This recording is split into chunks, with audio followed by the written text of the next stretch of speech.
Are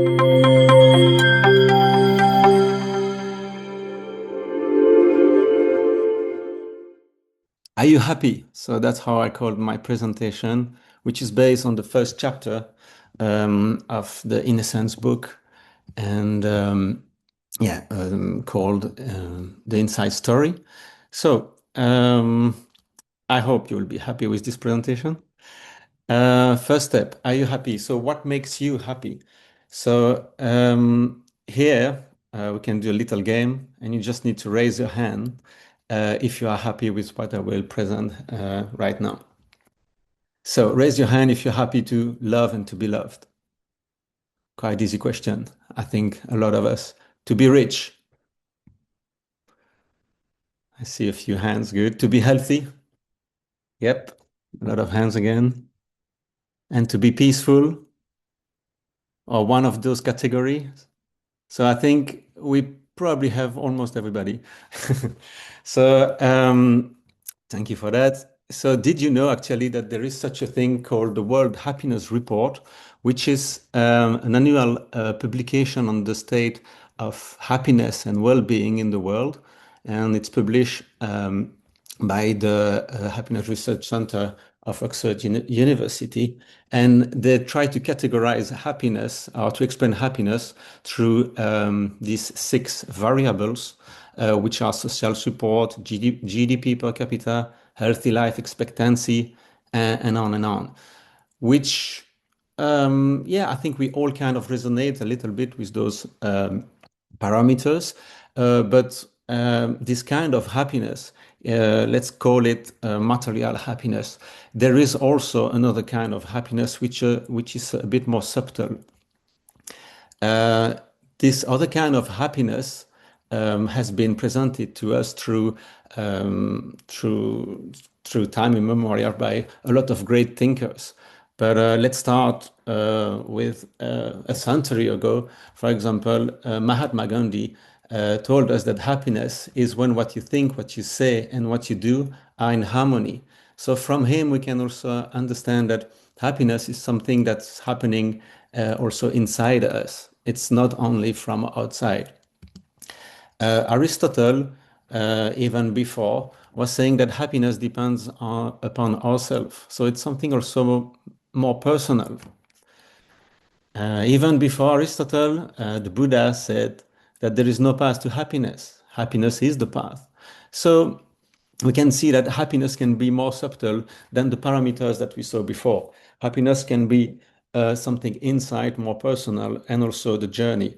But there is even a more ancient scripture called the Bhagavad Gita. And from the Bhagavad Gita, we can learn that there are 2 kinds of happiness. There is a material happiness based on the body, and then there is a spiritual happiness, which is based on realizing the soul, that we are a soul. So we have a book called In Essence, and which is based on the teaching of the Bhagavad Gita. And so we'll go a little bit more deeper in Essence book to see what it has to teach us.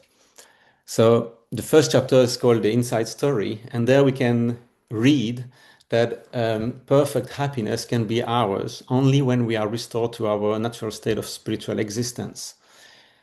That means that actually there is something more subtle than the subtle happiness, more perfect, the perfect happiness, a state that we can reach only when we understand who we truly are. So there are 2 steps here.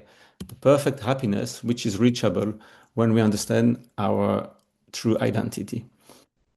Let's play a game. I think all of us know who is there. Some of us will say that he's Barack Obama, the first African American president of the United States, former president, 60 and something years old. So there is different ways of presenting himself. But let's see also how he presenting himself. So it's a short video. I hope there will be some sound. Let's see. Do you hear it? Hello, everybody. No. We can hear. For those of you who don't know me, I'm Michelle's husband. All right. So you can see on this short video that Barack Obama is presenting himself not by describing his gender, his age, his job, but by saying that he's his wife husband. Why not? Here, the interesting part is just like there is different way of presenting ourselves, and we could have played a game, but I think we won't have enough time for that. But just to try to present yourself without using your nationality, your gender, or your job. And you will see that it's quite challenging, but also that somehow it's never really completely satisfying. There is always something that we want to add to that. And so that's why when we read the Vedic scripture through the Bhagavad Gita, the In a Sense book, then we will learn that we can present ourselves a different way. So the Vedic scripture will tell us that we actually um, made of three bodies. So we are the gross body, represented in black here, with our senses, our organs, and everything. But we also something beyond that, which is the subtle body in red, made out of our mind, intelligence, force, ego. But then we also something beyond that, which is our spiritual body. We are a spiritual soul, which is transcending all these bodies and also made of our consciousness. So, according to which body we will identify with, we will cultivate a different kind of happiness. And these different happiness will will be slightly different according to three parameters, according to the duration, the presence, and the intensity.